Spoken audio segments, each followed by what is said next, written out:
الله الرحمن الرحيم الحمد لله رب العالمين الرحمن الرحيم مالك يوم الدين إياك نعبد وإياك نستعين اهدنا الصراط المستقيم صراط الذين أنعمت عليهم غير المغضوب عليهم ولا الضالين آمين.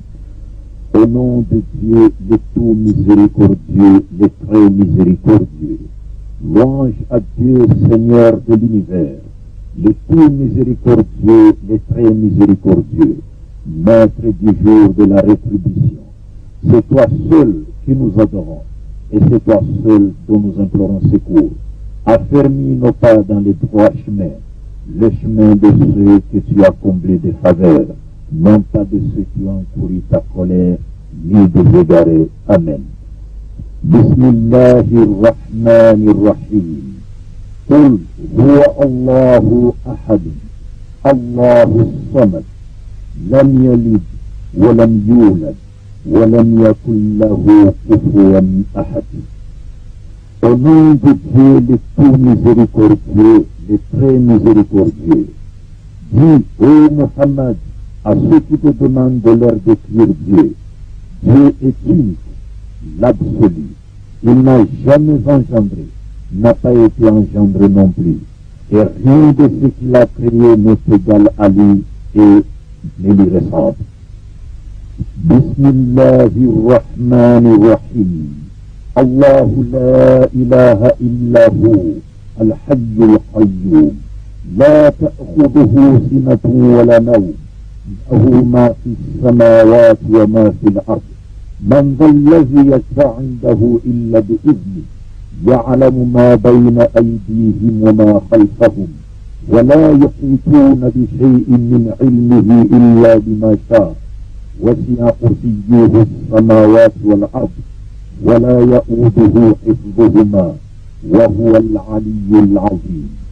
Dieu, point de divinité à part lui, le vivant, celui qui subsiste par lui-même, Al-Qayyum, ni somnolence, ni sommeil ne le saisissent.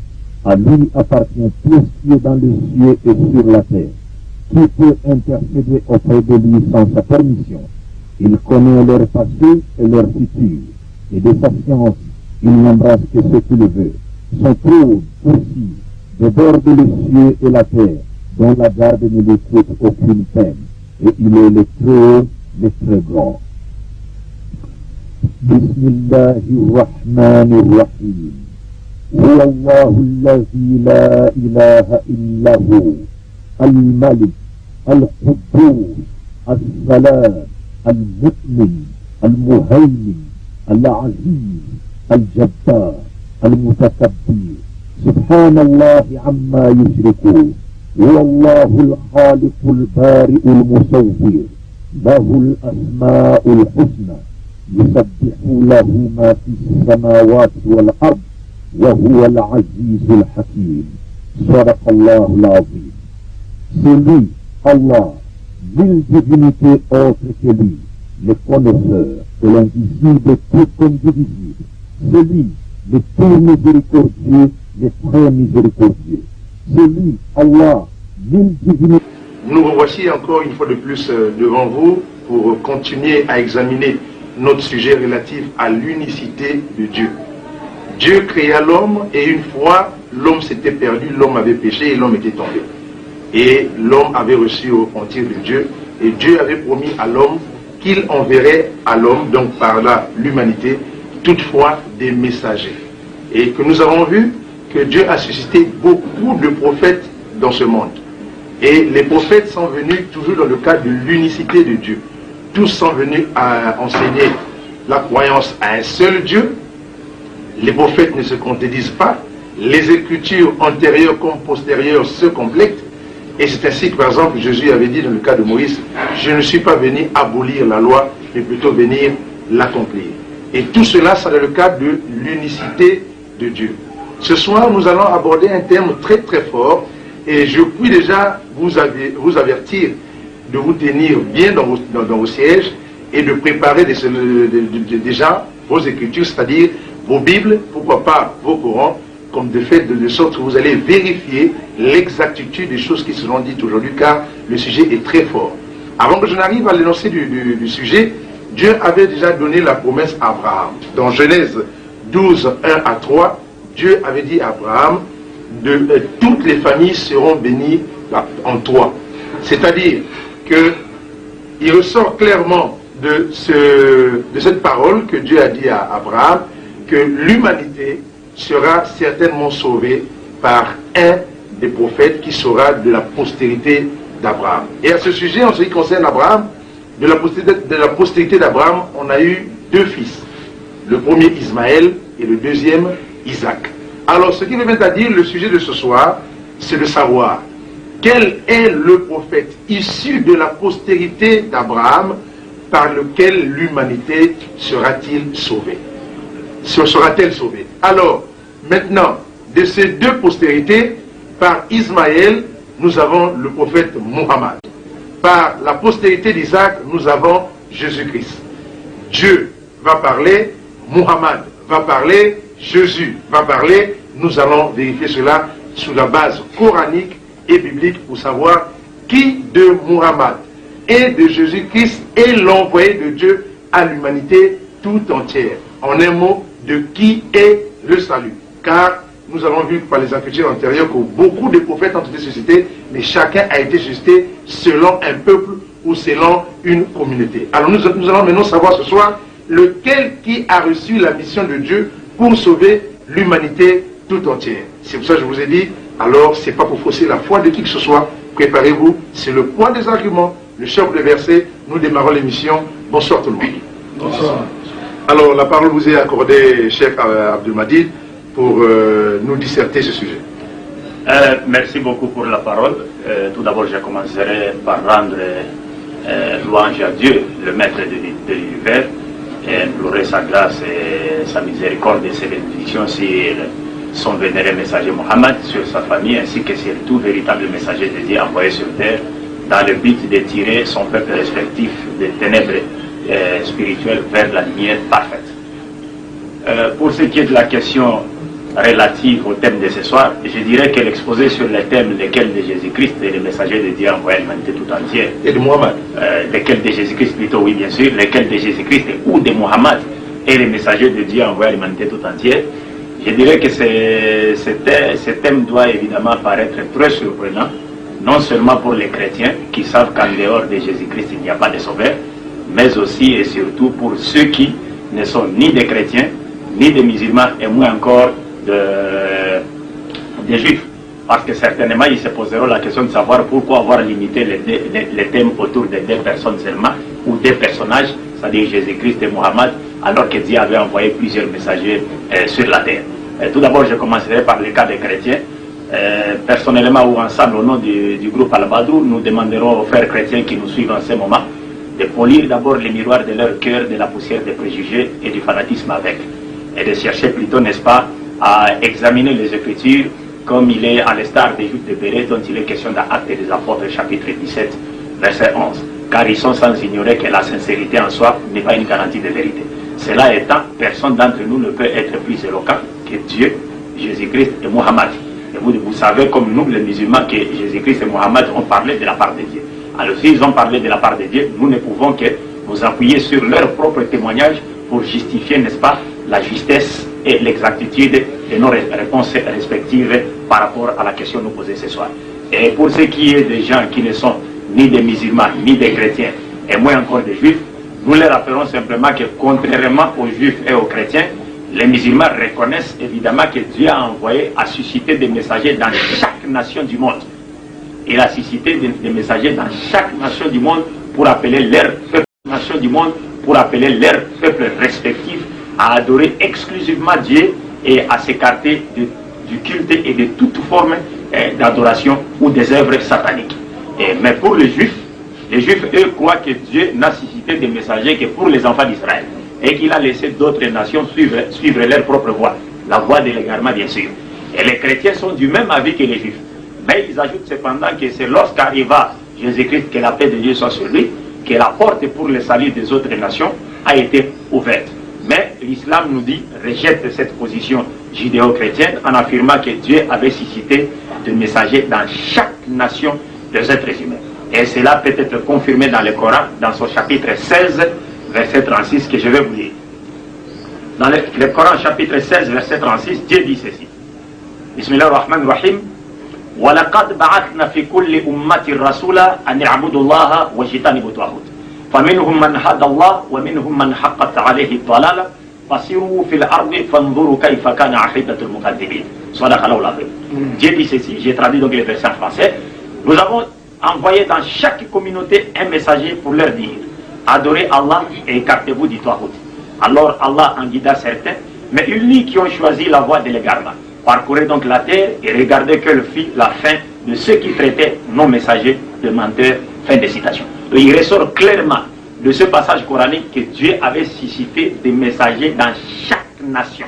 Chaque nation avait reçu de la part de Dieu la visite des messagers de Dieu. Et le prophète Mohammed, que la paix de Dieu soit sur lui, d'ajouter dans un hadith, il dit que Dieu avait envoyé, et je cite, que Dieu avait envoyé au total 124 000 prophètes, dont 313 messagers de Dieu, que la paix de Dieu soit sur lui. Mais le Coran reconnaît quand même, et il va plus loin, jusqu'à dire que, bien que Dieu avait envoyé des messagers, il avait suscité des messagers partout dans le monde, mais ce qui est vrai, si certaines personnes aujourd'hui constatent que dans certaines nations, que nous musulmans disons qu'avant même l'avènement de Mohammed, avaient reçu la visite des messagers de Dieu, mais il n'y a aucun signe qui montre qu'ils avaient reçu la visite des messagers de Dieu, simplement parce que peut-être ils vivent dans l'idolâtrie ou le polythéisme. Le Coran confirme cela. Le Coran nous dit que bien que Dieu avait suscité des messagers dans chaque nation, mais après le passage de véritables messagers de Dieu, l'humanité ou la plupart de ces nations-là avaient abandonné la voie leur enseignée par les messagers de Dieu, c'est-à-dire la voie du monothéisme pur et au détriment de l'idolâtrie et du polythéisme. Donc c'est toujours dans le même chapitre, mais cette fois-ci au verset 63, Dieu dit donc ceci, je cite, verset 63, ouais, nous y sommes. Bismillah ar-Rahman ar-Rahim. Tallahi laqad arsalna ila umamin min qablik fazayyana lahum shaytanu a'malahum fahuwa waliyuhum al-yawm wa lahum 'adhabun alim. Sadaqa Allahu al-Azim. J'ai traduit le verset. Par Allah, nous avons effectivement envoyé des messagers à des communautés avant toi, ô Muhammad. Mais les diables leur enjoliva ce qu'ils faisaient. C'est lui qui est leur allié aujourd'hui dans ce monde, et ils auront un châtiment douloureux dans l'au-delà. Fin de citation. Donc il ressort clairement de ce passage que bien que Dieu avait envoyé des messagers, ou avait suscité des messagers dans chaque communauté des êtres humains, mais cependant après le passage des véritables messagers de Dieu, certaines nations sont retombées ou bien ont chuté dans l'idolâtrie et dans le polythéisme en abandonnant la foi pure qui tournait autour du monothéisme et qui leur avait été enseignée par leurs peuples respectifs, et plutôt par leurs messagers ou prophètes respectifs. Et cette vérité qui est énoncée aujourd'hui dans le Saint-Coran est également affirmée par la science archéologique. C'est-à-dire la science archéologique affirme aujourd'hui que, évidemment, Dieu avait envoyé des messagers partout dans le monde. Dans chaque nation avait reçu de Dieu la visite d'un messager de Dieu. Puisque dans les recherches archéologiques, on a constaté à partir des fossiles que partout où on menait des recherches archéologiques, il y avait au moins un signe relatif à la spiritualité. C'est-à-dire, on a remarqué que tous les peuples avaient une croyance en un Dieu unique. Ce qui implique à dire que toutes les nations ont reçu de Dieu, de la part de Dieu, des messagers, n'est-ce pas, qui leur avaient exhorté à adorer Dieu sans l'associer avec qui ou quoi que ce soit. Et cela est confirmé dans la science archéologique, dont nous trouvons les rapports, n'est-ce pas, dans ces livres écrits par un chrétien, c'est un chrétien protestant, les livres Henri Halley et les livres s'intitulent Manuel biblique de Halley. Vous voulez arriver effectivement, c'est que là vous venez de faire un briefing, n'est-ce pas, sur la croyance à un seul Dieu et ce qui concerne les prophètes. Alors, maintenant, nous savons que beaucoup de prophètes ont été suscités dans le monde. La question de ce soir est de savoir lequel de ces prophètes, encore mieux, disons de la postérité d'Abraham, est l'envoyé de Dieu à l'humanité tout entière. Alors je demanderais quand même qu'on essaye de vérifier coraniquement et bibliquement si en dehors d'eux, par exemple, on a connu les prophètes comme les Noé, on a connu les Israël, on a connu Moïse, ainsi de suite. Essayons de voir un peu sur les écritures coraniques et bibliques si ceux-là n'ont été envoyés qu'à leur peuple respectif, ou peut-être pas à l'humanité tout entière? Bien sûr que oui, là nous allons demander à nos éminents chers, Cheikh Alphan et Cheikh Amri, de nous proposer quelques versets coraniques relatifs à cette question-là. Merci. Et ça, quatrième sourate, c'est quatrième chapitre de la même sourate. وقال موسى يا فرعون إني رسول من رب العالمين. Dans 104e verset du même chapitre, donc toujours le chapitre 7, le Coran dit ceci, et Moïse dit, ô Pharaon, je suis un messager de la part du Seigneur de l'univers. Donc ici, il est question de Moïse, il est cité dans le Saint-Coran comme étant un messager de Dieu en face de qui? Des enfants d'Israël, et envoyé vers qui? Aux enfants d'Israël. Donc bref, comme vous venez de le remarquer là, je pourrais peut-être, n'est-ce pas, demander à Moualib Abdallah Bankita s'il a quelques versets bibliques qui pourraient aussi, dans le sens, n'est-ce pas, de nous donner un échantillon plutôt de messagers de Dieu. Vous êtes allé très vite en besogne, en fait, c'est ce que je voulais dire. Je remarque tout ce que vous venez de donner sans coranique. Mais puisque nous sommes effectivement dans la vérification des Écritures, on aimerait voir aussi, n'est-ce pas, du côté de la Bible, la véracité de ce que nous disons, l'envoi des messagers de Dieu envers chaque peuple. Merci beaucoup. Bismillahirrahmanirrahim. Dans la Bible, dans Exode chapitre 3, versets 10 à 15, la Bible dit, nous citons, et Dieu dit à Moïse, tu parleras ainsi aux enfants d'Israël, l'Éternel, le Dieu de vos pères, le Dieu d'Abraham, le Dieu d'Isaac et le Dieu de Jacob, m'a envoyé vers vous. Voilà mon nom pour l'éternité. Voilà mon nom pour l'éternité. Voilà comment je veux être invoqué de génération en génération. Ça, il s'agit de qui? Ça, c'est de Moïse. Moïse A été envoyé vers les enfants d'Israël. D'abord en captivité pour les libérer de la captivité, et ensuite il était leur prophète. Terminé. Avec cet échantillon de messagers de Dieu, le Coran nous dit ceci. Dans son chapitre 3, à partir du verset 84 à 85, Dieu dit ceci. Bismillah ar-Rahman ar-Rahim.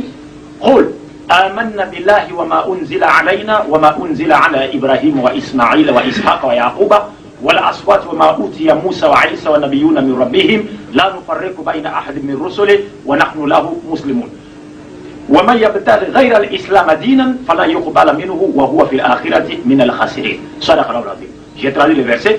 Dit au Muhammad, nous croyons, c'est-à-dire ici Dieu demande à Muhammad de dire aux hommes en général, nous croyons en Allah, à ce qu'on a fait descendre sur nous, à ce qu'on a fait descendre sur Abraham, Ismaël, Isaac, Jacob et les tribus, et à ce qui a été apporté à Moïse, à Jésus et aux prophètes de la part de leur Seigneur. Nous ne faisons aucune différence entre eux, et c'est à lui que nous sommes soumis. Et quiconque désire une religion autre que l'islam ne sera point agréé, et il sera dans l'au-delà parmi les perdants. Fin de citation. Dans la première partie de ces deux passages, c'est-à-dire dans le verset 84, Dieu nous demande à nous les musulmans, il nous demande par son messager Mohammed de croire à l'ensemble des messagers de Dieu. Ici, nous vous avons dit au départ que Dieu a suscité des messagers dans chaque nation. Il a suscité des messagers. Que nous les connaissions ou pas. Je réagis là rapidement. C'est important, vous allez continuer dans la lignée. C'est quelque chose de fondamental de ce que vous venez de dire. Vous savez, de ce qui est dit parfois des musulmans, et les musulmans, on pense que les musulmans ne croient pas aux autres prophètes. Non, les musulmans, on pense que les musulmans ne croient pas. Je dis bien, on pense que les musulmans ne croient pas d'autres prophètes, que les musulmans, la croyance s'arrête à Mohammed et à Allah, Dieu, un point, un trait. Mais aujourd'hui, je pense que vous venez d'entendre de ce verset que Dieu dit aux musulmans, et les musulmans aussi croient, acceptent tous les prophètes en ce qui concerne leur véracité. Donc, à ce sujet, ceux qui croyaient que les musulmans n'acceptaient pas les autres prophètes, aujourd'hui vous avez la preuve que les musulmans, d'abord vous avez entendu, lorsqu'on a lu le Coran, on a retrouvé plusieurs des prophètes qu'on cite, n'est-ce pas, dans la Bible comme dans le Coran. Moi, vous pouvez continuer. Oui. C'est-à-dire ici, j'aimerais dire ceci, rappeler ceci.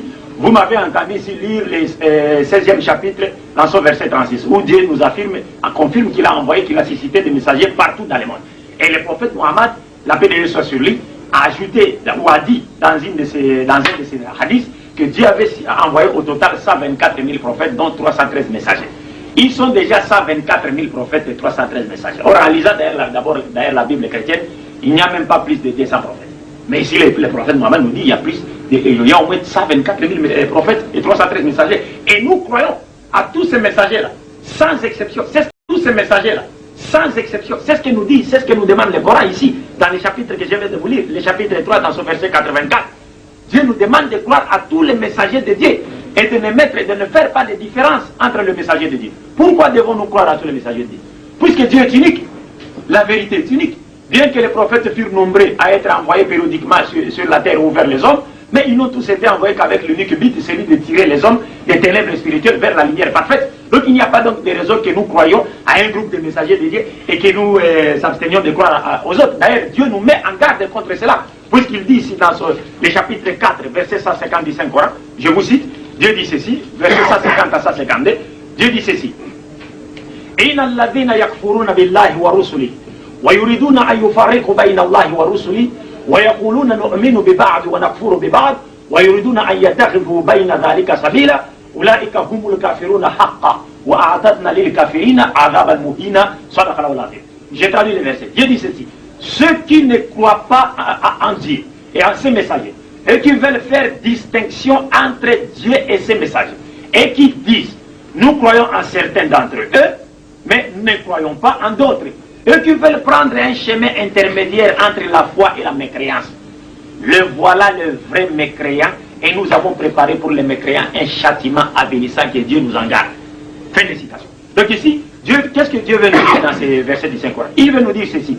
Si quelqu'un prétend croire à un messager de Dieu, mais qui par contre refuse de croire à un autre qui est venu en accomplissement ou en confirmation de ceux qui sont passés avant lui, Dieu nous montre dans l'esprit de ces versets coraniques que même sa croyance en ces messagers-là en qui il croit est fausse. Sa croyance n'est pas sincère. Parce que si sa croyance à ces messagers-là était sincère, il allait aussi croire à d'autres messagers qui sont venus après lui et qui ont été envoyés par le même Dieu que celui qui a envoyé les messagers qui l'ont précédé. Donc il ressort clairement du Saint-Coran que nous devons croire à tous les messagers de Dieu sans exception. Mais ce qu'il convient de signaler ici et qui est très important, d'ailleurs j'ai oublié de vous citer un passage du Saint-Coran, je ne sais pas s'il serait important que je puisse l'ajouter. C'est-à-dire le Coran dans son chapitre 4 à partir du verset 164 à 170, Dieu dit ceci, je cite, et il y a des messagers dont nous t'avons raconté l'histoire précédemment et des messagers dont nous ne t'avons pas raconté l'histoire. Et Allah a parlé à Moïse de vive voix. En tant que messager, annonciateur et avertisseur, afin qu'après la venue des messagers, il n'eût pour les gens point d'argument devant Allah. Allah est puissant et sage.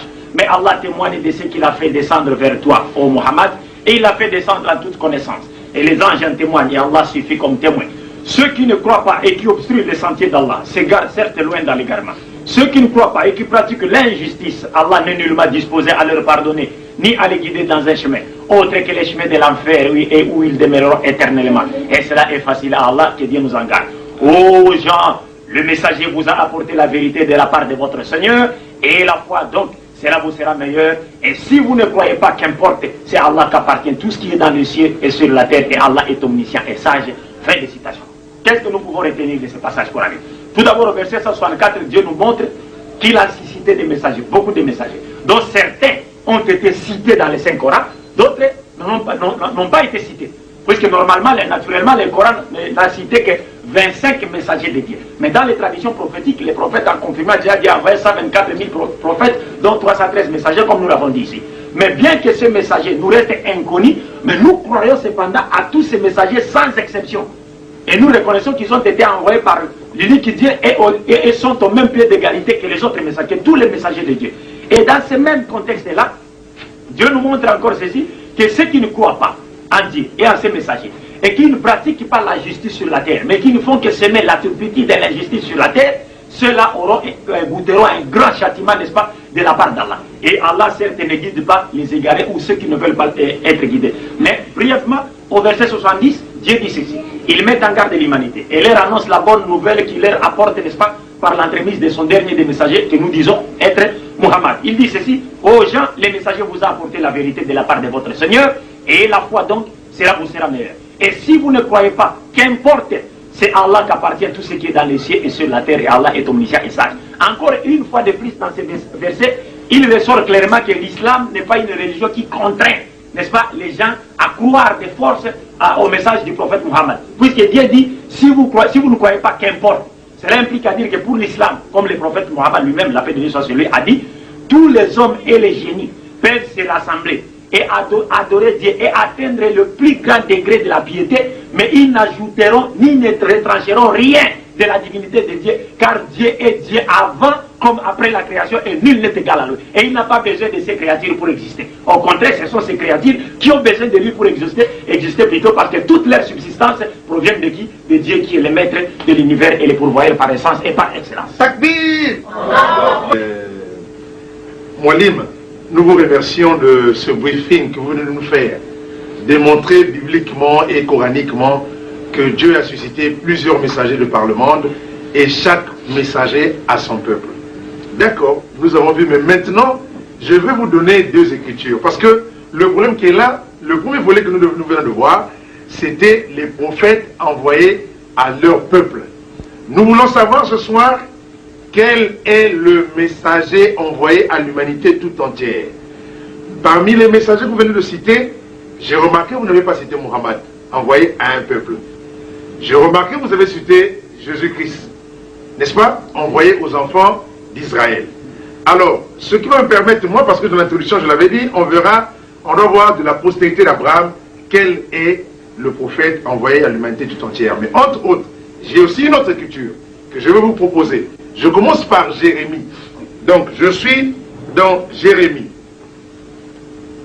Je vous propose la première écriture. Donc, dans Jérémie, permettez que je retrouve ce passage. Voilà, alors je vous propose la première écriture, c'est Jérémie, chapitre 1, versets 4 à 5 et 9 à 10. Écoutez ce que dit ce chapitre. Nous sommes donc dans Jérémie, verset 1, chapitre 1, versets 4 à 5. La parole de l'Éternel me fut adressée en ce mot. Avant que je ne te forme dans le ventre de ta mère, je te connaissais. Avant que tu ne sortes de son sein, je t'avais consacré. Et je t'avais établi prophète pour les nations. Ici, c'est le cas de Jérémie. Je vous donne la suite dans le verset 9 et 10. Il est dit ceci.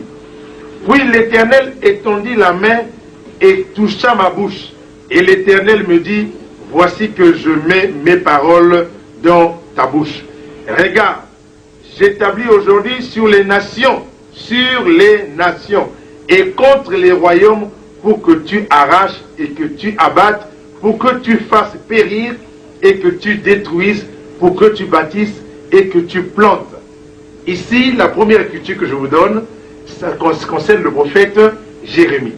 Alors, en lisant ce passage, il est établi ici que Jérémie a été envoyé aux nations. Donc, si on parle de nations, ça veut dire le monde, par le monde. Prophète des nations, par le monde. Ça, c'est premièrement Jérémie. Mais chose que curieuse, je constate aussi vis-à-vis des chrétiens, je n'ai jamais remarqué qu'ils prennent ce passage aussi pour donner à Jérémie le même titre qu'on donnerait à Jésus aussi concernant les nations. Pour ce faire, toujours sous la base de l'écriture, je vous donne le passage de Jésus-Christ. Que dit Jésus? Je suis dans Matthieu. Matthieu chapitre 28, verset 19. Il est dit ceci. Ça, c'est Jésus qui incite ses prophètes d'aller par le monde faire les apôtres, d'aller par le monde et faire des disciples des nations. Voilà ce qu'il dit le verset. Nous sommes au verset 19. Allez, faites de toutes les nations des disciples, baptisez-les au nom du Père et du Fils et du Saint-Esprit. Alors ici, c'est un ordre que Jésus-Christ aurait donné ou a donné, n'est-ce pas, à ses apôtres pour qu'ils fassent le monde, les nations, les disciples. Alors là, au vu de ces passages, on dira que Jérémie et, n'est-ce pas, Jésus-Christ ont été envoyés aussi à l'humanité tout entière. Alors, donc, pour rompre avec la première logique que nous avons vue tout à l'heure, les prophètes suscités aux nations, maintenant là, je vous donne deux exemples des prophètes qui ont été suscités par le monde entier. Qu'est-ce que vous voulez dire cela? Bon, merci beaucoup, monsieur le journaliste, pour votre seconde préoccupation. Ben ici, j'aimerais rappeler une chose, c'est-à-dire que si les chrétiens et les juifs ne disent pas de Jérémie qu'il a été envoyé à l'humanité tout entière, c'est simplement parce qu'ils connaissent bien, n'est-ce pas, le sens des mots nations de par le contexte, dans le contexte du livre de Jérémie. Donc là, ça ne veut pas dire que Jérémie a été fait par Dieu.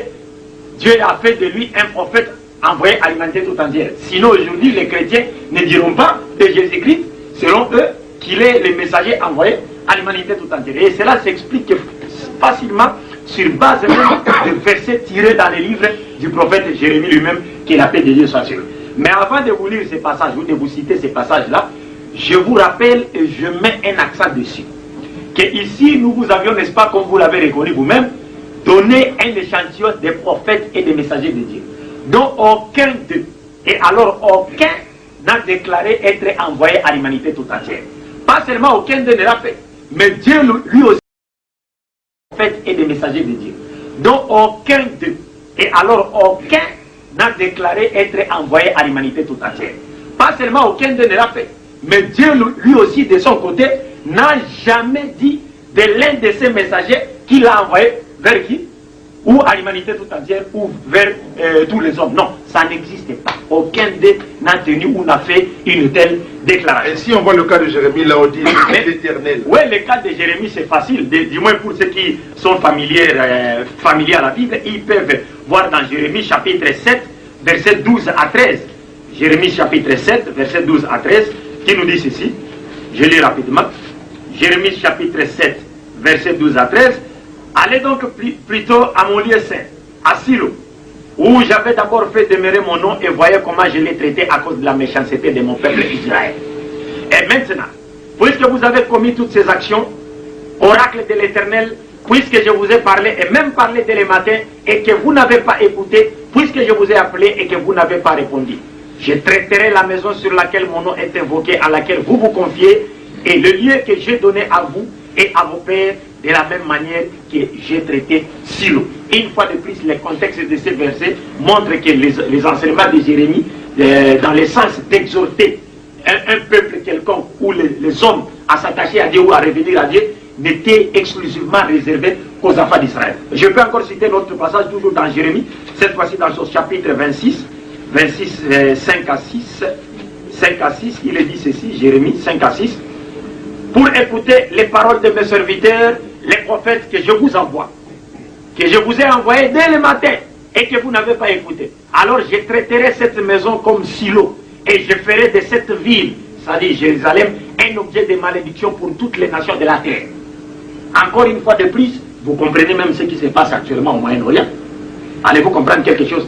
Encore une fois de plus, cet enseignement est dirigé, est orienté ou est destiné aux enfants d'Israël. Même dans ce chapitre 25, puisque nous n'avons pas assez de temps pour les lire, ceux qui sont à la maison, c'est un devoir à domicile pour eux, ils peuvent justement vérifier le chapitre 25 dans son entièreté pour comprendre que Jérémie était bel et bien un prophète de Dieu aux enfants d'Israël. Mais si Dieu a dit de Jérémie qu'il a fait de lui un prophète pour les nations, ça ne veut pas dire que Dieu l'avait envoyé prêcher sa parole aux hommes de toutes les nations, toutes les tribus, toutes les langues. Non, ce n'est pas dans ce sens-là. Mais il a été fait par Dieu prophète des nations, dans le sens que Dieu avait mis sa parole prophétique en lui, laquelle parole lui permettait, n'est-ce pas, de prédire, n'est-ce pas, des événements relatifs à d'autres nations, qui concernaient que d'autres nations et de puissance surtout mondiale et qui existaient à l'époque de Jérémie. Et cela est le cas dans le chapitre 25 que je viens de proposer aux téléspectateurs qui nous suivent à ce moment. Là, ils verront,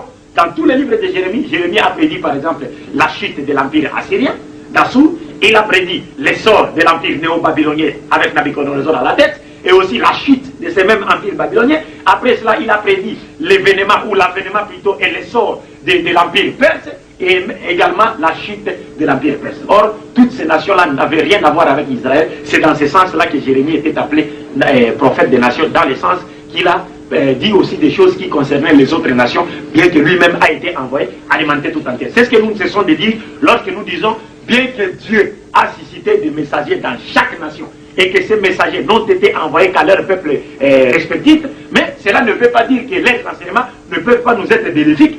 Les enseignements peuvent nous être bénéfiques, puisque les enseignements viennent de qui? De Dieu. Ils ne parlaient pas de leur propre vie. Mais dire qu'ils ont été envoyés alimenter tout entier, c'est faux et archi-faux. Ça n'existe nulle part et aucun de ces messagers n'a fait une telle déclaration. Maintenant, pour ce qui est de la question du verset que vous avez donné et qui est relatif à la mission de Jésus-Christ, j'aimerais encore rappeler une fois de plus que ce verset même ne dit pas de Jésus qu'il a été envoyé alimenter tout entier, puisqu'il il est question d'un ordre que Jésus donne à ses apôtres.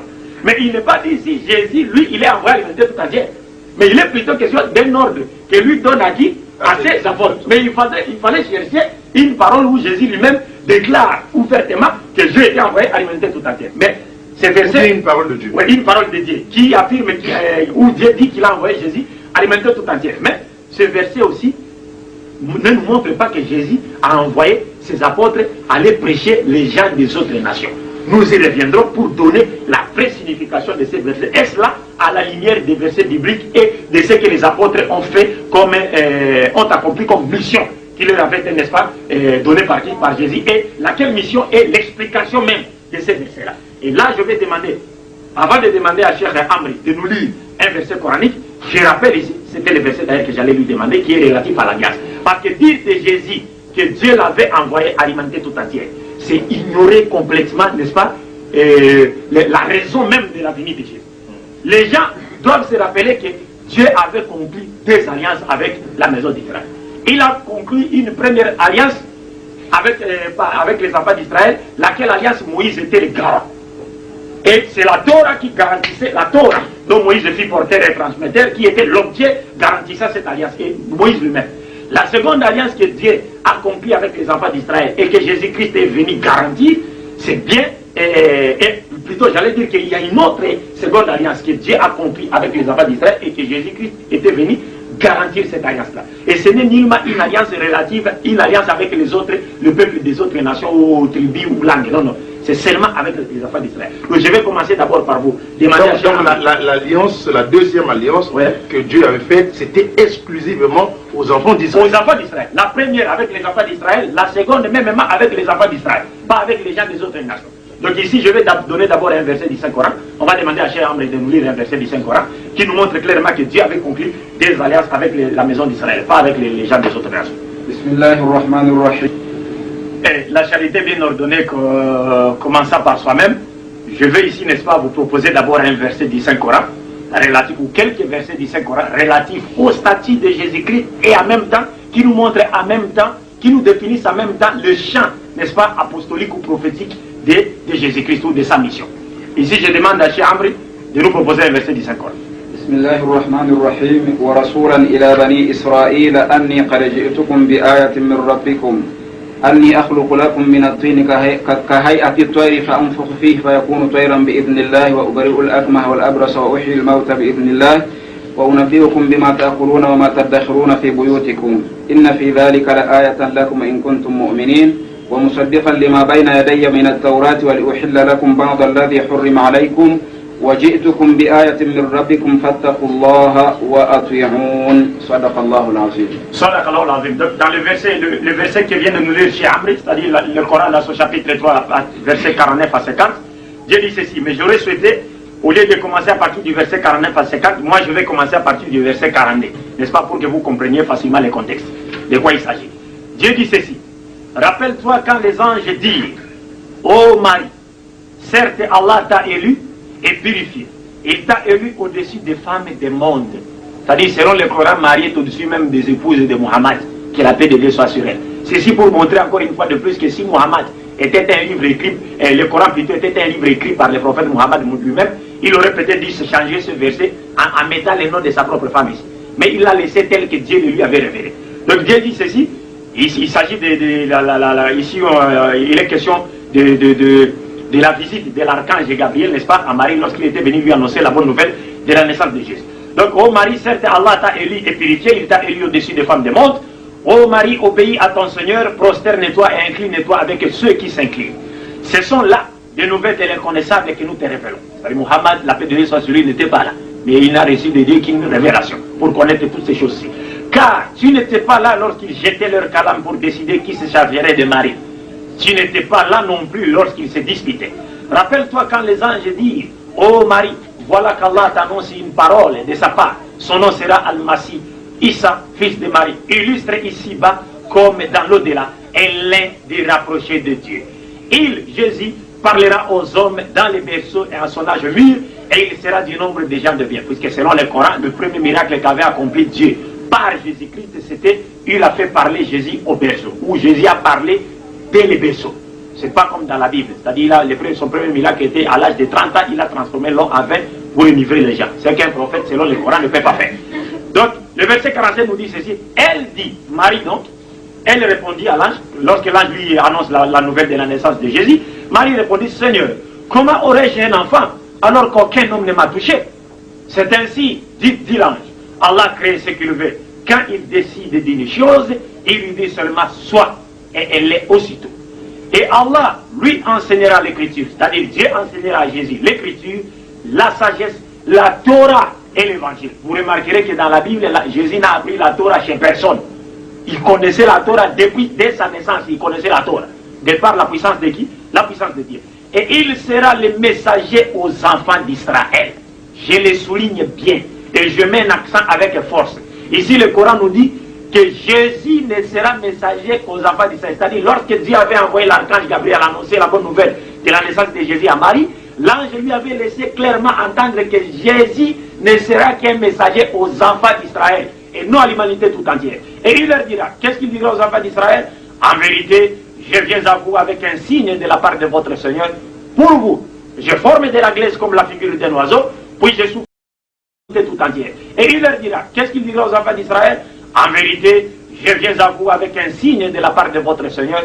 Pour vous, je forme de la glace comme la figure d'un oiseau, puis je souffle dedans, et par la permission d'Allah, cela devient un oiseau.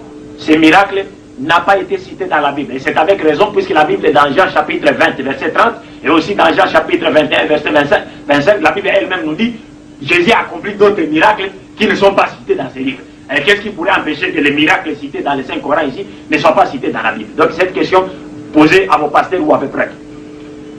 Jésus continue en disant, et je guéris l'aveugle né et le lépreux, et je ressuscite les morts par la permission d'Allah. Il ne le faisait pas par son propre pouvoir, mais plutôt par le pouvoir de qui? De Dieu, comme cela est témoigné dans Actes des Apôtres, chapitre 2, verset 22, et Jésus-Christ lui-même le confirme dans Jean chapitre 5, verset 30, où il dit, je ne fais rien de moi-même selon ce que j'attends. Et les chrétiens sont sans ignorer que Jésus disait tout le temps, tout pouvoir m'a été donné. Mais le pouvoir lui a été donné par qui?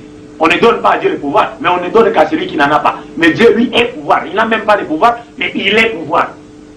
Jésus continue en disant, et je vous apprends ce que vous mangez et ce que vous amassez dans vos maisons. Voilà bien là un signe pour vous si vous êtes croyants. Et au verset 50, Jésus d'ajouter, et je confirme ce qu'il y a dans la Torah révélé avant moi. Le Coran nous dit ici que Jésus était venu confirmer la Torah. Et cela est également reconnu dans la Bible. Dans Matthieu chapitre 5, verset 17 à 20, brièvement, Jésus s'adressant aux scribes et aux pharisiens, leur avait dit, ne pensez pas que je sois venu abolir la loi ou les prophètes. Je ne suis pas venu abolir, mais plutôt pour accomplir.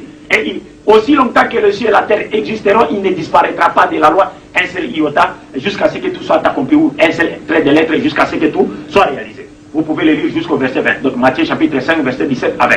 Donc Jésus continue en disant, et je confirme ce qu'il y a dans la Torah révélé avant moi, et je vous rends licite une partie de ce qui vous était interdit, et j'ai certes apporté un signe de votre Seigneur. Craignez Dieu donc et obéissez-moi. Fin de citation.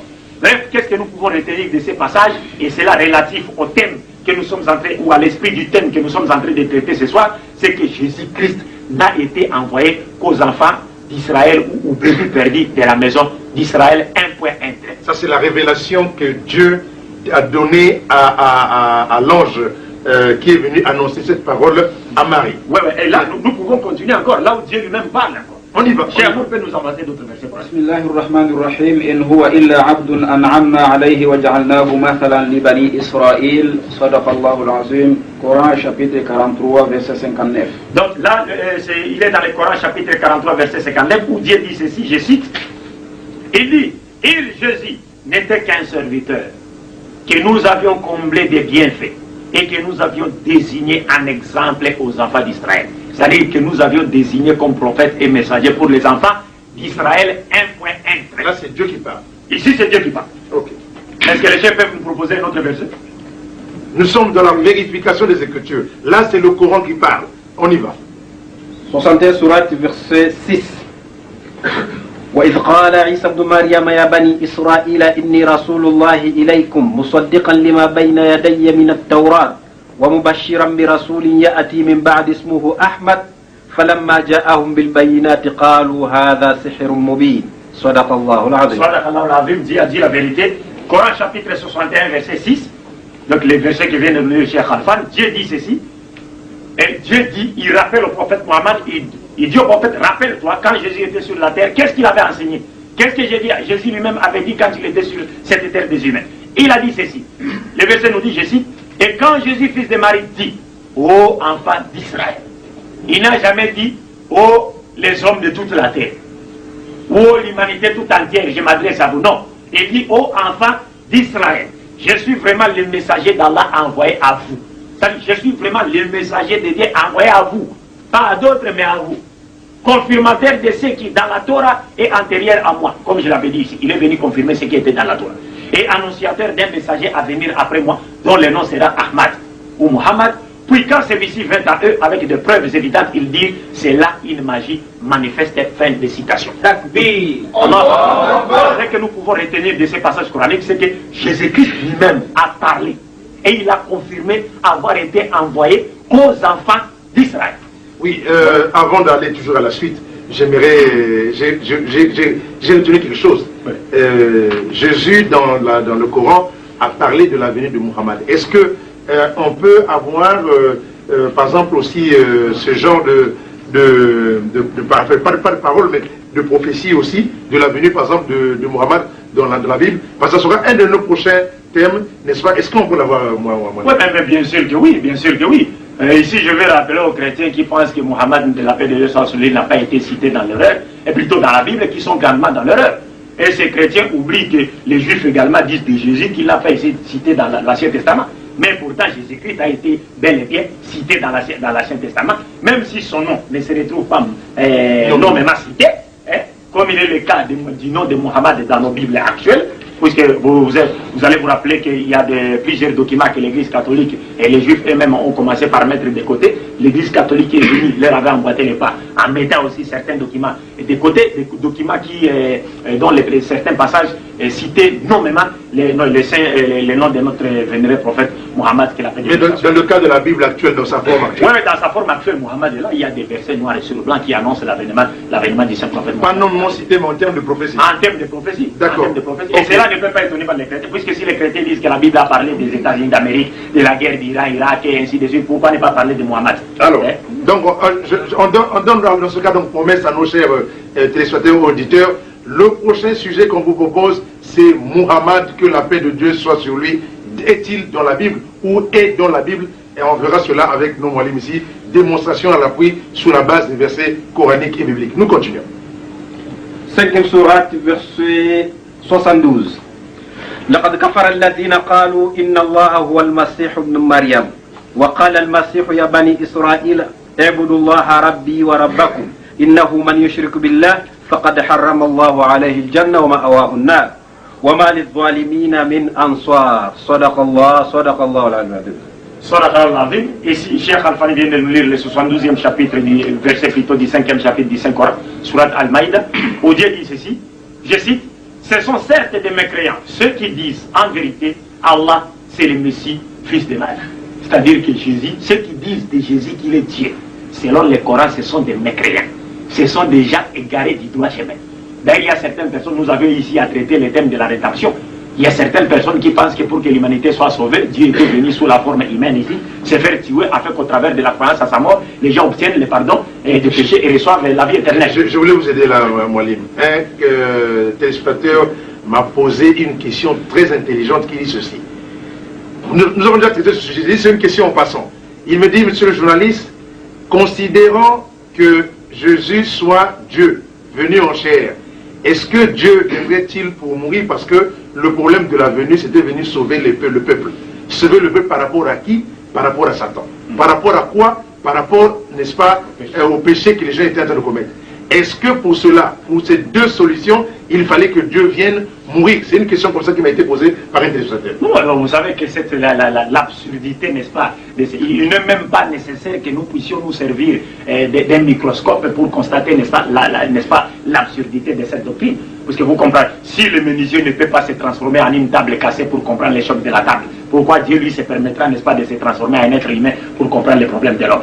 Nous disons de la théorie de la rédemption, c'est une théorie qui rabaisse même Dieu, puisque cette théorie fait croire que le créateur de la mort peut se laisser massacrer par l'œuvre de sa création. Donc Dieu est venu, il est mort, il a été enterré quelque part, il a une tombe quelque part où les gens vont en pèlerinage visiter cette tombe au moment où la créature de Dieu qui est le diable et qui est en train, qui continue à égarer ses créatures sur la terre, n'a pas une tombe sur toute la surface de la terre. Comment accepter ça? Mais c'est une doctrine qui ne peut être inspirée que par les diables. Donc ici je continue, verset 72, donc Dieu dit, ce sont certes des mécréants ceux qui disent en vérité Allah c'est le Messie, fils de Marie. Alors que le Messie Jésus a dit, ô enfants d'Israël, adorez Allah, mon Seigneur et votre Seigneur. Donc le Coran nous montre clairement que Jésus-Christ avait exhorté son peuple à adorer les enfants d'Israël. Il ne dit pas, oh les êtres humains de toute la terre. Non, non, non. Oh les hommes de toute la terre. Ça me rappelle un verset dans la Bible. Adorer Allah, Dieu, mon Seigneur et votre Seigneur. Oui, également, si vous trouvez, vous lisez par exemple dans Marc chapitre 12, verset 29, 28 à 34, mais je prends juste les versets 29. On nous dit qu'un scribe a posé à Jésus-Christ la question de savoir quel était le premier de tous les commandements. Jésus, il a répondu, et il a attiré, avant de répondre, il a attiré l'attention de tout le peuple d'Israël qui était là, qui constituait, n'est-ce pas, son assistance, son auditoire. Et il a dit, écoute Israël, le Seigneur, notre Dieu, est l'unique Seigneur. Tu aimeras le Seigneur, ton Dieu, de tout ton cœur, de toute ta pensée, de toute ta force, de toute ton âme. Et tu aimeras ton prochain comme toi-même. Il n'y a pas de plus grand commandement que celui-là. Et dans Jean chapitre 20, verset 17, Jésus-Christ, la paix de Dieu soit sur lui, dira encore à Marie de Magdala, ne me retiens pas, quand je ne suis pas encore monté vers le Père, mais va trouver mes frères, c'est-à-dire ses apôtres, et dis-leur que je monte vers mon Père, qui est votre Père, et vers mon Dieu, qui est votre Dieu. Takbir! Le Coran ne fait que rappeler aux chrétiens la ligne de conduite qui leur avait été tracée par Dieu au travers de son messager, n'est-ce pas, Jésus-Christ. Donc ici, Jésus dit, ô enfants d'Israël, adorez Allah mon Seigneur et votre Seigneur. Quiconque associe à Allah d'autres divinités, Allah lui interdit le paradis. Allah lui interdit le paradis. Et son refuge sera le feu. Et pour les injustes, pas de secoureur. Fin de citation. Pour les injustes, pas de secoureur, puisque Dieu vous a créé dans le but de l'adorer, de lui rendre un culte exclusif sur la terre. Et lui, il continue, n'est-ce pas, à assumer ses responsabilités, à engager, à respecter ses devoirs vis-à-vis des hommes. Il vous fait prévoir sa pluie, il fait lever son soleil, ainsi de suite. Il vous assiste, il vous donne la subsistance. Mais cependant, vous, de votre côté, vous avez déjà fait quoi? Aboli les contrats. Est-ce que vous comprenez? En faisant quoi? En adorant la créature au lieu du créateur qui est béni éternellement. Bien, mais dans la démonstration des Écritures, là nous venons de voir le statut de Jésus relatif à sa mission, n'est-ce pas, par rapport aux enfants d'Israël, et cela sur la base des écrits coraniques. Maintenant, pour équilibrer les choses, est-ce qu'on peut avoir les mêmes genres de passages, les mêmes genres de confirmations dits de Dieu et de Jésus-Christ par rapport à ce que nous venons d'entendre coraniquement relatif à sa mission et, n'est-ce pas, à son peuple? Bien sûr que oui, puisque dans mon introduction, j'avais dit ici que Jésus avait prêché, Mohammed également avait prêché, et ils ont parlé de la part de Dieu, si cela est vrai. Donc nous, pour justifier, n'est-ce pas, l'exactitude de nos réponses respectives ou nos positions respectives par rapport au thème de ce soir, nous ne devons que nous appuyer sur leur propre témoignage. Okay. Si j'ai commencé dans les 5 Corans, maintenant nous allons aller dans la Bible comme vous nous demandez de le faire. Mais avant cela, j'aimerais se rappeler une chose aux chrétiens, particulièrement aux chrétiens. Ceux qui pensent que Jésus-Christ a été envoyé à l'humanité tout entière sont dans l'erreur. Pourquoi? Puisqu'ils ignorent complètement le pourquoi même, la raison même de la venue de Jésus. Les chrétiens doivent se rappeler que Dieu avait conclu 2 alliances avec la maison d'Israël. Il avait conclu une première alliance avec la maison d'Israël à l'époque de Moïse. Et c'est Moïse... Les 2 alliances avec la maison d'Israël. Pas avec un autre peuple. C'est-à-dire le peuple non juif et un peuple non juif. Non israélite. Les 2 alliances, Dieu les avait conclues avec la maison d'Israël. La première alliance, il l'avait conquis avec la maison d'Israël à l'époque de Moïse. Et c'est Moïse qui était le garant de cette alliance-là. Donc par Moïse, il faut tout de suite comprendre aussi la Torah. Donc c'était la Torah qui était l'objet de cette alliance qui devrait, n'est-ce pas, montrer aux Juifs quel chemin devrait-il suivre, n'est-ce pas? Et puis Dieu, à son retour, de son côté, devrait, n'est-ce pas, continuer à respecter ses engagements. Et eux aussi devraient aussi respecter leurs engagements. La seconde alliance que Dieu avait conclue avec les enfants d'Israël, c'était bel et bien à l'époque de Jésus-Christ que la paix de Dieu soit sur lui. Donc Jésus n'était venu que pour garantir, être le garant. Il n'était que le garant de la seconde alliance que Dieu avait conclue avec la maison d'Israël, et non avec les gens des autres nations. Donc nous allons commencer d'abord par montrer cette vérité dans les 5 Corans, et puis nous parachuterons dans la Bible pour montrer aux téléspectateurs chrétiens qui nous suivent en ce moment que nous sommes justes dans ce que nous sommes en train, n'est-ce pas, de dire. Puisque vous l'avez vous-même dit ici, cette émission est établie sur une base. Nous avons comme règle ici l'attitude des Juifs dépérés. Il faut que tout soit vérifié d'après les Écritures. Ainsi, nous respectons cette ligne de conduite. Là, il était donc dans le 5e chapitre du Saint-Coran, à partir du verset 12 à 16. Dieu dit ceci. Et Allah, certes, c'est-à-dire Dieu, certes a pris l'engagement des enfants d'Israël. Nous nommons 12 chefs d'entre eux. Et Allah dit, je suis avec vous pourvu que vous accomplissiez la salat, la prière, acquittiez la zakat, donniez, payez l'aumône ou la dîme. Croyez à mes messagers, les aidiez et fassiez plutôt à Allah un bon prêt. Alors certes, j'effacerai vos méfaits et vous ferez entrer au jardin sous lesquels coulent les ruisseaux, et quiconque parmi vous après cela me croit s'égare certes du droit chemin. Et puis à cause de leur violation de l'engagement, c'est-à-dire ici le Coran nous montre que les Juifs avaient violé les pactes que Dieu avait conclus avec eux. À cause de leur violation de l'engagement, nous les avons maudits et endurci leur cœur. Ils détournent les paroles de leur sens et oublient une partie de ce qui leur a été rappelé. Tu ne cesseras de découvrir leur trahison, sauf d'un petit nombre d'entre eux. Mais Dieu ne nie cependant pas qu'il y a une petite minorité de parmi les Juifs qui continuent à faire quoi? À respecter, n'est-ce pas, leur engagement en adorant Dieu sans l'associer avec qui croient, c'est ça, et en respectant les lois divines. Pardonne-leur donc et oublie leurs fautes, car Allah aime certes le bienfaisant.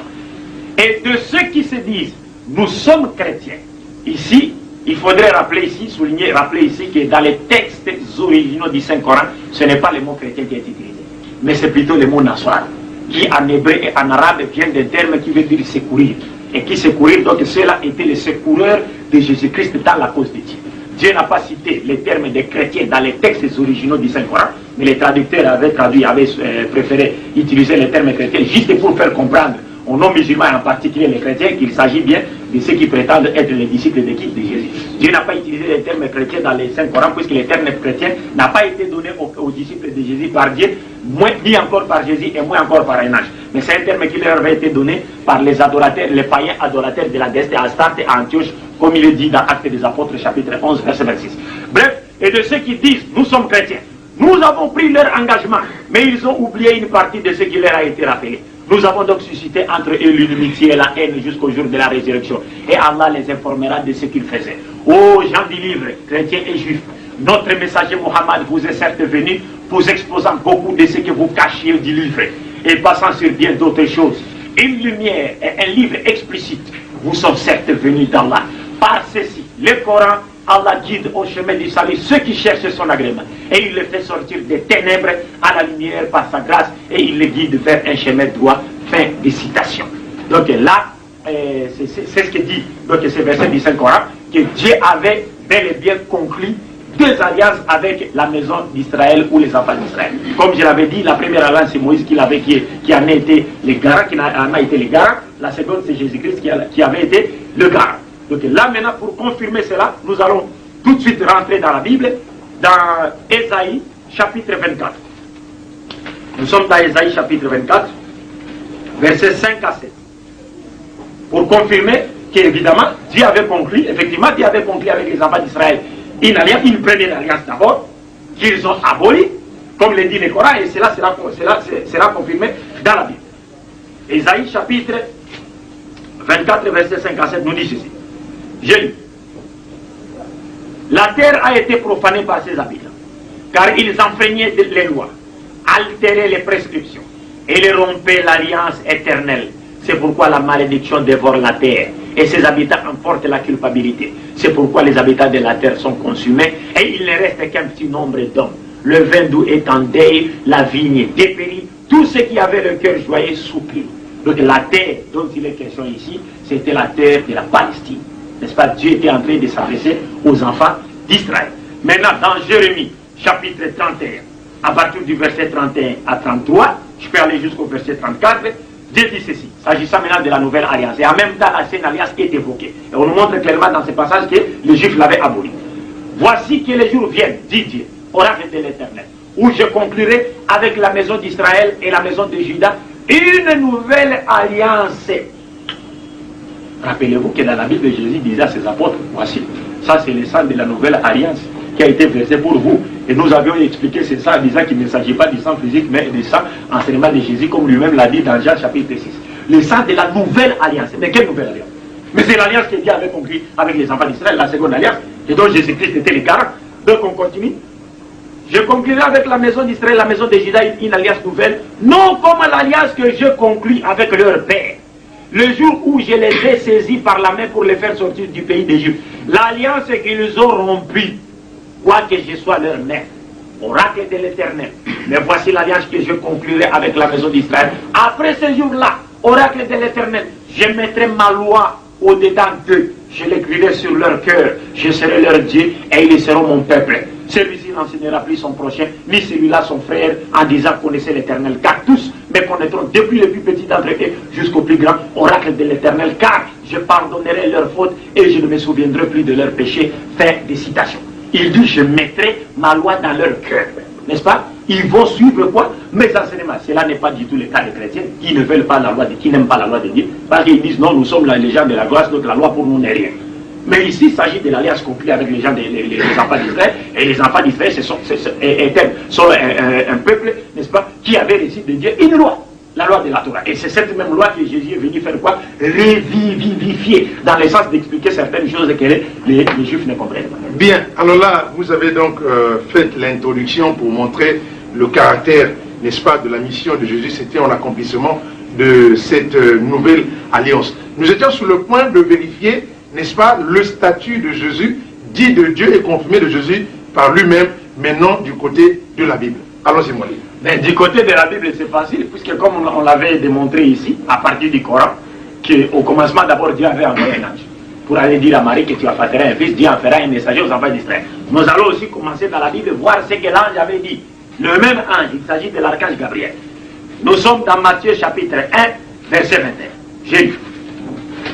Matthieu chapitre 1, verset 21 nous dit ceci. C'est l'ange qui parle. D'ailleurs, je commence au verset 20.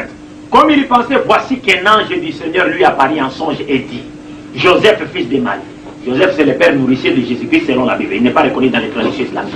Joseph, fils de David, ne crains pas de prendre avec toi Marie, ta femme, car l'enfant qu'elle a conçu vient du Saint-Esprit, c'est-à-dire par la puissance de Dieu.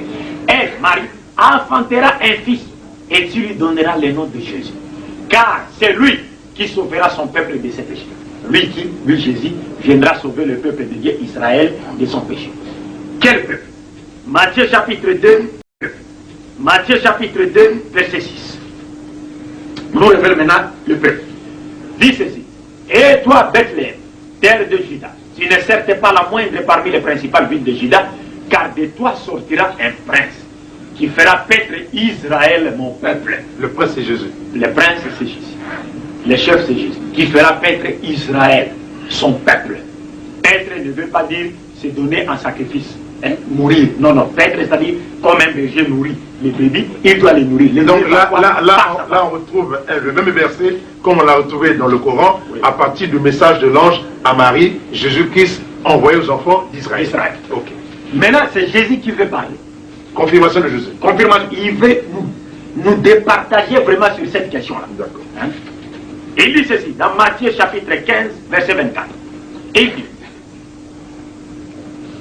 il répondit, c'est Jésus qui parle, je n'ai été envoyé qu'aux brebis perdues de la maison d'Israël. Ah, c'est Jésus qui parle. Donc c'est là qu'il confirme qu'il a été envoyé qu'aux brebis perdues. Il n'a été sur la terre que pour les brebis perdues de la maison d'Israël. Et non pour un autre peuple. D'ailleurs, il fallait lire tout le contexte pour mieux comprendre ce que Jésus allait dire. Allons-y. On peut commencer au verset 21 jusqu'au verset 22, parce que nous n'avons lu que le verset 24. Je commence au verset 21. Jésus, le titre d'ailleurs, c'est la femme cananéenne, c'est-à-dire une femme qui n'appartient même pas à la nation israélienne. Jésus partit de là et se retira plutôt dans les territoires de Tyr et de Sidon. C'était un territoire de païens. Et une femme cananéenne qui venait de ces contrées lui cria, ayez pitié de moi, Seigneur, fils de David, ma fille est cruellement tourmentée par les démons. Il ne lui répondit pas un mot, c'est-à-dire Jésus ne lui répondit pas. Cette femme est en train de le supplier. Ayez pitié de moi, mon Seigneur, ma fille est cruellement tourmentée par les démons. La Bible nous dit, Jésus ne lui répondit pas. Alors, ses disciples s'approchèrent et lui demandèrent à Jésus, renvoie-la, car elle crie derrière nous. Les disciples demandent même à Jésus de la renvoyer. La Bible ajoute, il répondit, je n'ai été envoyé qu'aux brebis perdues de la maison d'Israël. C'est Jésus maintenant qui parle. La femme le supplie pour qu'il lui vienne en aide, qu'il l'assiste. Le disciple vient demander à Jésus de la renvoyer. Et Jésus confirme la demande de ses disciples en disant à la femme, je n'ai été envoyé qu'au brebis perdues de la maison d'Israël. Mais je pense qu'il n'y a pas, en ce moment-là, c'est comme je le disais la dernière fois, devant les paroles de l'Éternel, devant les paroles de Jésus, devant les paroles pour les prophètes, il n'y a pas autre parole qu'on peut prendre. Là, lorsqu'on lit les choses comme ça, là où Jésus dit « Je n'ai été envoyé qu'aux brebis perdues de la maison d'Israël », c'est la langue française, la langue de Molière, il n'y a pas une autre compréhension que celle-là. On y va. Oui, c'est clair. Donc là, il continue en disant, quand il a dit, après avoir dit « Je n'ai été envoyé qu'aux brebis perdues de la maison d'Israël », la Bible ajoute en disant « Mais elle vint, c'est-à-dire la femme, s'est prosternée devant Jésus en disant « Seigneur, viens à mon secours. » Il répondit, Jésus lui répondit encore, « Il n'est pas bien de prendre les pains des enfants et de les jeter aux petits chiens. » Il n'est pas bien de prendre le pain des enfants et de les jeter aux petits chiens. Demandez les chrétiens qui nous suivent en ce moment, qu'ils aillent demander à leurs prêtres ou pasteurs, qui sont les chiens, qui sont les enfants, et qu'est-ce qui est le pain. En attendant qu'ils demandent, donne l'explication. Mais c'est clair, les enfants ici, ce sont les enfants d'Israël, le peuple israélite. Oui. Les chiens, ce sont les nations. C'est-à-dire nous autres, parce que tout d'abord, les chiens étaient un animal considéré comme impur par les Juifs. Est-ce que vous comprenez? Et le pain ici plutôt, c'est la parole de Dieu dont Jésus était dépositaire et transmetteur, et les miracles qui devraient accompagner ces paroles et qui étaient destinés aux enfants d'Israël. Okay. Pour les convaincre à reconnaître en Jésus-Christ comme étant le Messie qui leur avait été destiné, comme cela ressort, comme nous l'avons démontré dans les Saint-Coran.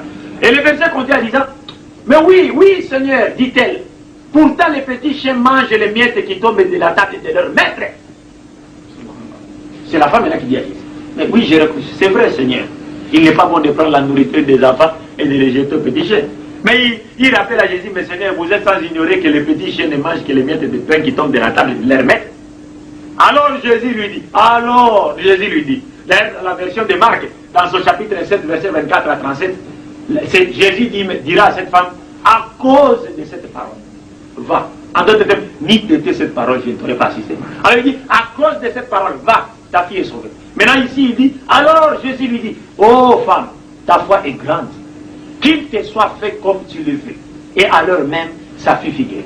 Mais quand Jésus, écoutez, la dureté de la réponse de Jésus-Christ à cette femme ne peut s'expliquer que dans le sens que Jésus-Christ voyait à la femme une personne qui était étrangère à l'alliance que Dieu avait conclue avec les enfants d'Israël et que lui était venu garantir. Parce qu'elle n'était pas israélite. Mais parce qu'elle n'était pas israélite.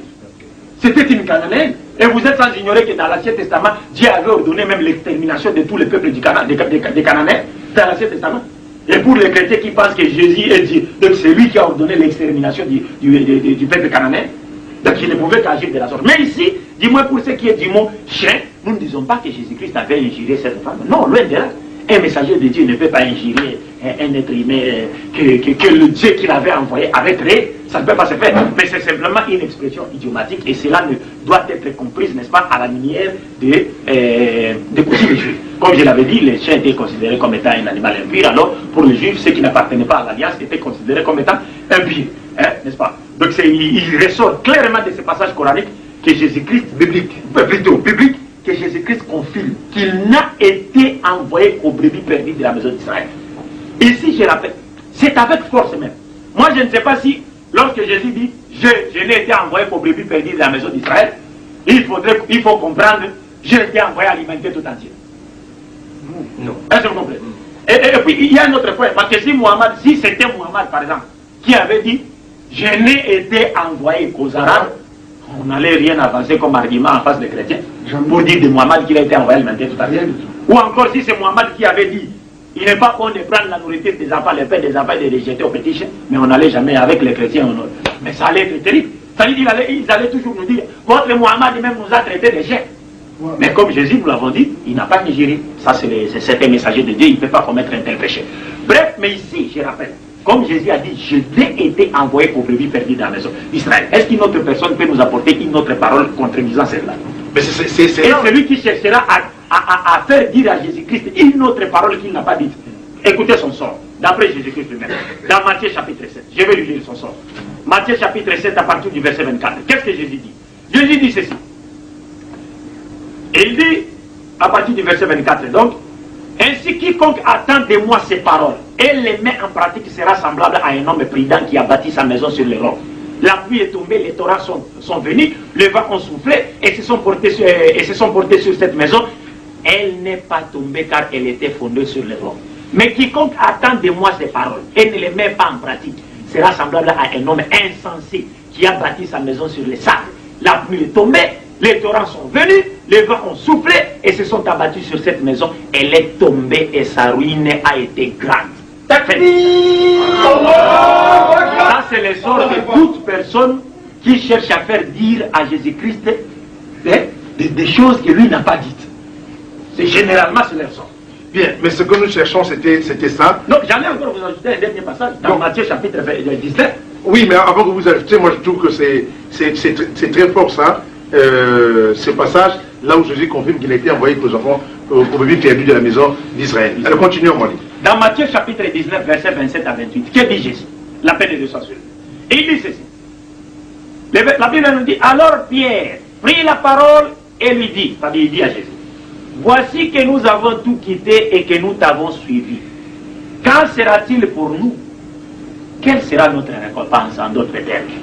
Jésus leur répondit, c'est-à-dire à tous ses apôtres. En vérité, je vous l'ai dit, quand le Fils de l'homme, au renouvellement de toutes choses, sera assis sur son trône de gloire, vous de même qui m'avez suivi, vous serez assis sur 12 trônes et vous jugerez les 12 tribus d'Israël. Fin de citation. Les apôtres seront assis sur 12 trônes, pas sur 13, 15 et 16. Comme vous l'avez dit, il y aura des trônes qui seront réservés aux apôtres ou aux gens qui ont prétendu avoir été envoyés par Jésus-Christ aux autres nations. Non, il n'y aura que 12. Pourquoi 12? Mais c'est pas que ça reflète le chiffre 12 était symbolisme des 12 tribus de la maison d'Israël. Rappelez-vous. Donc les 12 tribus. Mais c'est relatif. Relatif à Israël. Les 12 apôtres, c'est relatif en harmonie avec les 12 tribus de la maison d'Israël. Ah, okay. Ils seront assis sur 12 trônes et ils ne seront là que pour juger les 12 tribus d'Israël. Il n'y a pas un seul trône que Jésus réservera à un prophète quelconque. Ici, je ne sais pas moi de la postérité de qui, et qui aurait été envoyé par Jésus-Christ aux autres nations. Ça n'existe pas. Il se limite là. Donc il ne jugera qu'Israël. Mais Israël, ils vont témoigner contre Israël. Et ça, c'est ce qui est pire. Et ce qui est frappant dans ces passages, c'est quoi? Et ça, c'est toujours dernier. Je ne dis même pas ici, c'est toujours